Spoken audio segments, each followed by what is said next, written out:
So okay, and first foil is where's the first foil?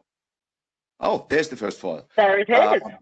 The first foil is the introduction foil, and what I usually do with that foil on display is switch on the mainframe, which you cannot. Can you see me right now? Yes, in my we window? can. Okay, so let me put the mobile somewhere. Can you still see me? Yes, we can. Okay, so here's the mainframe. You can see that. It's in that box. And Oh, brilliant. Okay.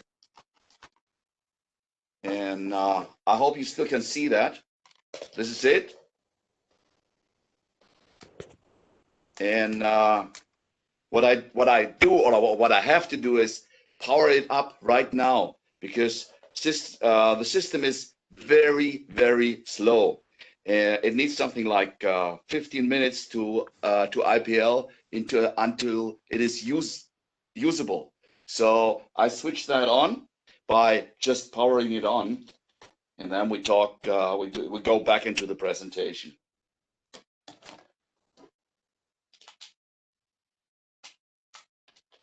Okay, machine.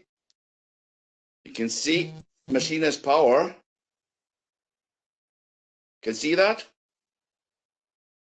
And the front panel has nothing. Okay, so that starts now, and we come back to that after the last foil, if time permits, of course. Next foil. The presentation is about the hardware and the software on that machine, and it is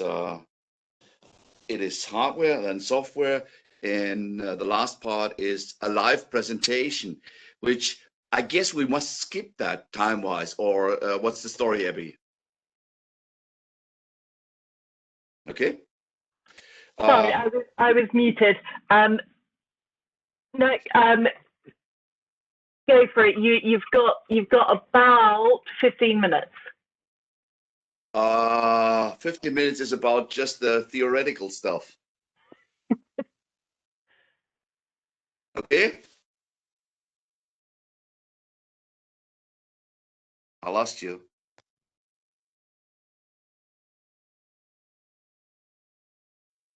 Hello. No, still got you. Can still hear you. Okay, I get okay. I assume that you can still hear me. The presentation has three parts. One is the hardware. Then I talk about the software, and the last thing is the live presentation, which we might have to cut out and leave that off. What triggers the whole thing is about 7 or 8 years ago, the EC12 was introduced. Now, since I'm private, I'm one-man show, and I do systems programming, the tricky assembler stuff, and Joe knows what I do, and I have no money for a brand new box, but I do have, and now the next foil, I have a card box. Now that card box, someone gave that to me, and I think it was Isabel Arnold, but I'm not sure. Okay, now I was thinking about what can I do with that card box in next foil. I started trying to develop one of these fancy fronts, and this fancy front, I didn't like that. It looks like Batman or something. And okay, and I displayed my efforts on Facebook, and a good soul in IBM saw that my attempt and figured I can do Martin a favor. This is how I got my Lego box. Okay, next foil. Here it is.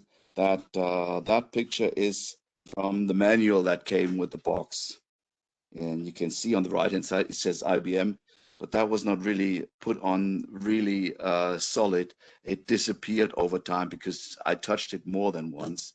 Okay, anyway, assembled it. Next foil. I assembled it, and yeah, and here you can see the final assembled model with a little tiny figure I got of something. I don't know. Okay, now took me something like an hour or so, and I thought, this cannot be it. So what I did is I started thinking about, can I do more to that system? And here you have the scale. You can see the little machine in front of one of these carts you roll around in an EDP center, and in the background is the real machine.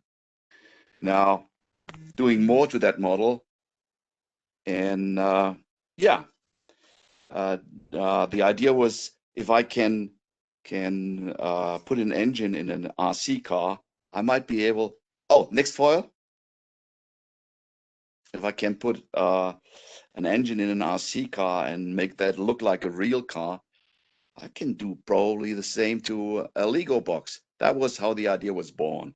I decided to put something into that little box. Next foil.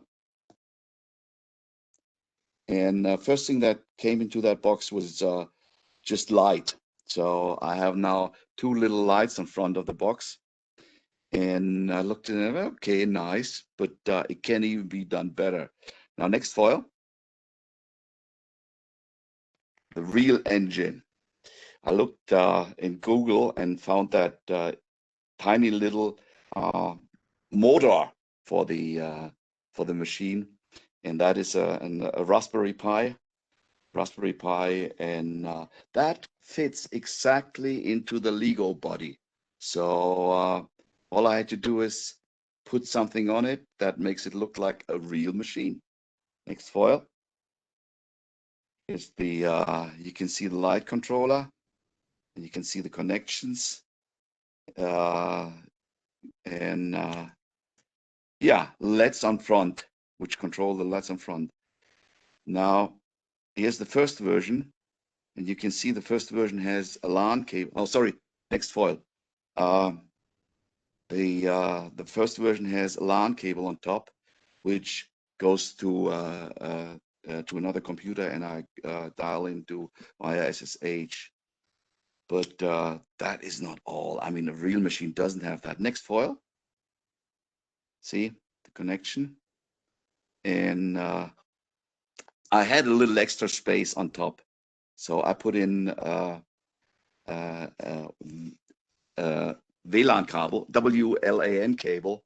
So the WLAN USB, a very tiny little thing you can put in, and here you have the final version with closed cover, and the next thing is all the pieces that are in that machine.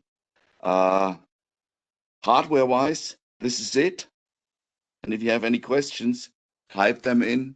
Abby will give you a chance at the end, and I can answer them.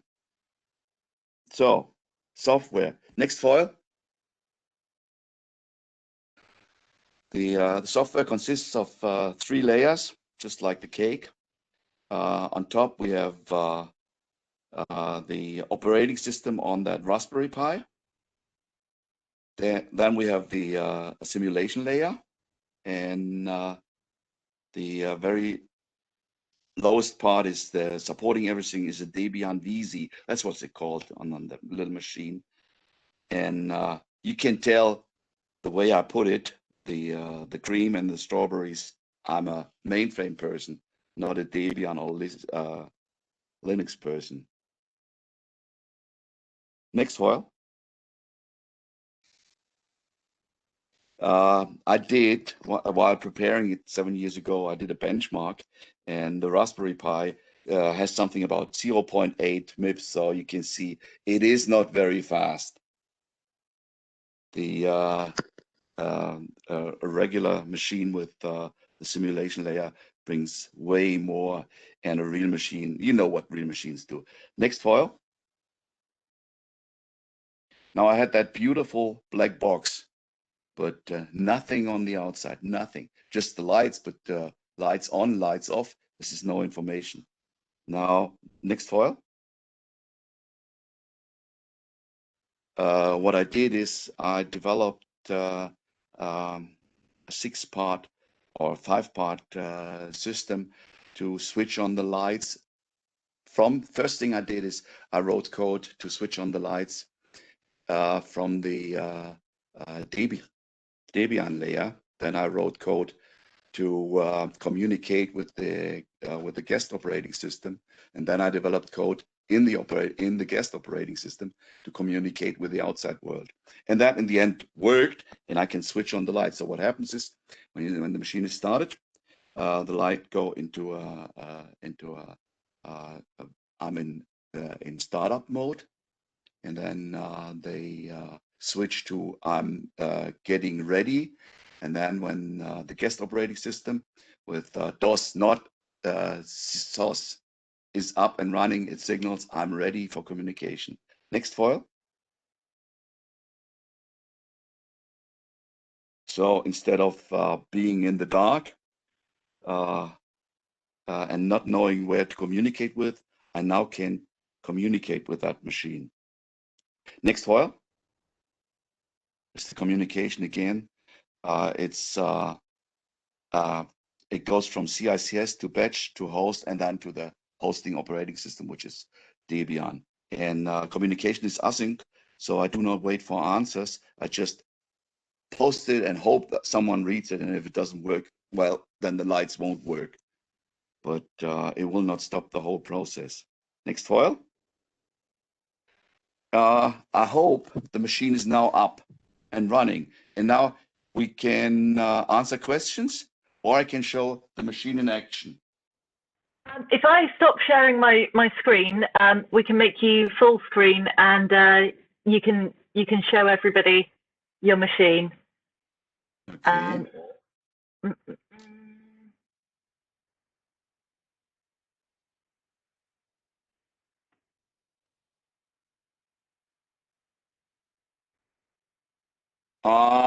Okay.